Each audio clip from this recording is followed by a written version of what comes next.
What's up, guys? Welcome back to Ocean Innovators Season 2, celebrating the decade of action to protect our oceans.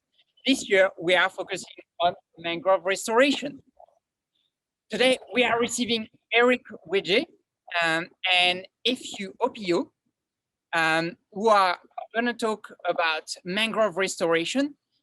Erick is the president of the Rotaract Club of Malindi, and FU is the incoming president of the Rotaract in Kenya.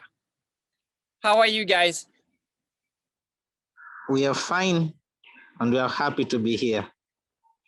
We are fine, thank you, and we're glad to be here. Thank you so much, Erick and FU, for joining us today. In a few words, maybe we could start with Erick. Can you tell us a bit more about the Rotaract Club of Malindi? Rotaract Club of Malindi was chartered back way in 2003 May, and currently we have like 20 members who are actively participating in all the club activities, and we have 7 area of focuses, whereby today we only deal with mangrove planting. And Erick, can you tell us about your needs and how can we help you? Our needs as a club generally is on education, basically educating the community towards mangrove planting and mangrove conservation, so that at least each and every person might know the importance of mangroves. You can help us by spreading the gospel about environmental conservation, specifically with regards to mangrove, because destruction of mangrove is a distraction to the ecology, it's a distraction to the society and the soil erosion. How do you not destroy mangroves? We have to teach the community on how to sustain and how to keep the mangroves intact, because without mangroves, we'll have a lot of things getting destroyed in the ocean. We'll lose a lot of lives for the sea creatures. We'll have a lot of soil erosion. We'll have distractions of the area near the ocean. Keeping in mind, we have people who live next to the ocean, and there are a lot of wind. You also have to protect them from the wind so that it doesn't destroy their houses. How often do you plant mangroves? Oh, I plant mangroves every month, personally. Do you go alone or do you go with your team? Okay, I have different environmental organizations. Rotaract is one of them. There is another one called the Progress Welfare Association of Malindi, and we resulted to planting mangroves every month, as well as cleaning the ocean every month, the second Saturday of every month. So I have a team. What type of pollution do you find inside the mangrove? We find a lot of plastic pollution trapped within the mangroves, and that is a big challenge for us. And Erick, why is it so important to protect mangroves? Generally, the importance of mangroves have various benefits. The first one is they provide a shelter and a home to many arrays of species, whereby they provide a place where they can sit, sleep, and recreate. The second thing is they maintain the quality of water, whereby with their roots, they help attach the soil, they trap the sediments that are bad and other pollutants to the water. The third thing is they prevent the coastal line, whereby they prevent the soil erosion. Keeping in mind, we have a lot of winds on the soil, a lot of hurricanes, so they help protect that soil. Finally, they help in fighting global warming, whereby they remove the carbon dioxide from the atmosphere. For me, it's important because right now there is a lot of pollution going on, and especially air pollution, and mangrove help us in, refreshing the air and getting rid of the carbon monoxide. And I think the air circulation, it is something that the nature only can help in controlling its restoration. And let us plant mangroves to help us with this. But, I want to know where to start.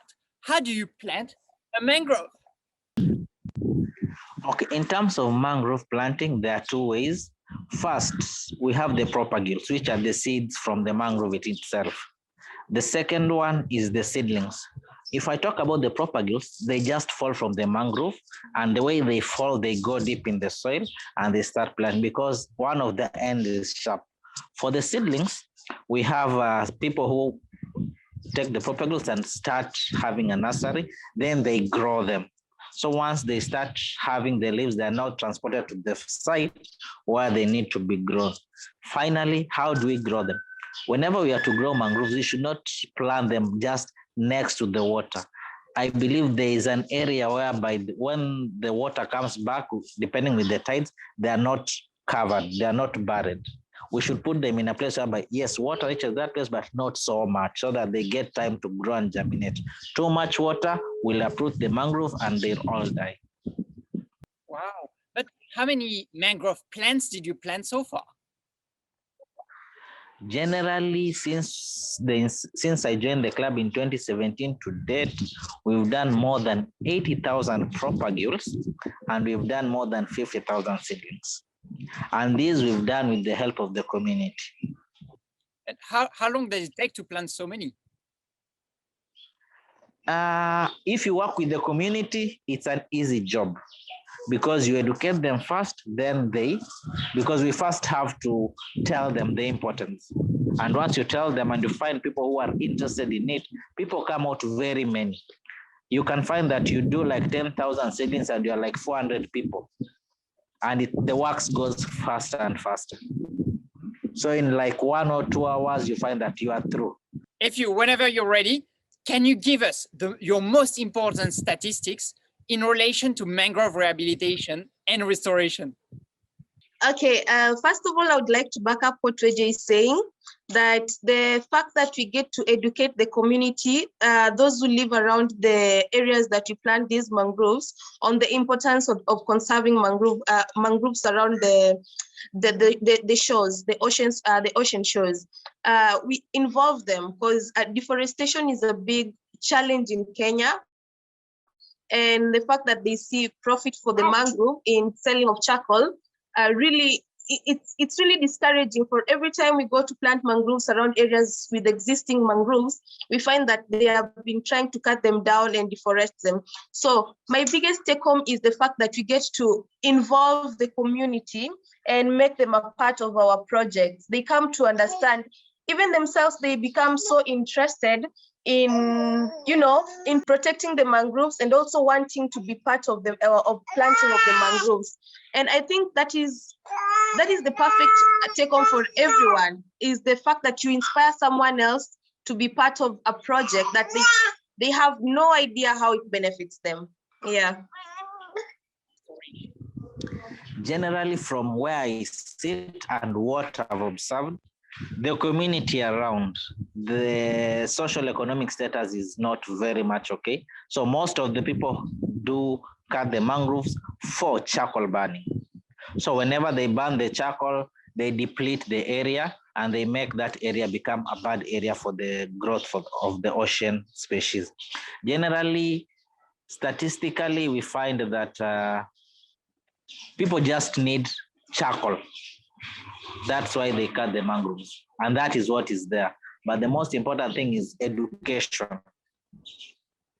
I can't give the exact number in terms of percentages because I've never sat down to see on how, but that's what is there on the ground. Thank you very much, Erick. We'll finish with a 2-second message you would like to leave to our people faction today. The message is take the initiative to plant mangroves and to tell the community to continue planting mangroves. I would like to tell everybody that it all starts with us. Environmental conservation and ocean conservation start with us, and let us take the initiative. And there we go. That was Ocean Innovators series celebrating 10 years to achieve the 2030 United Nations Sustainable Development Goals. Don't forget to press the bell button to subscribe, and we'll see you next time.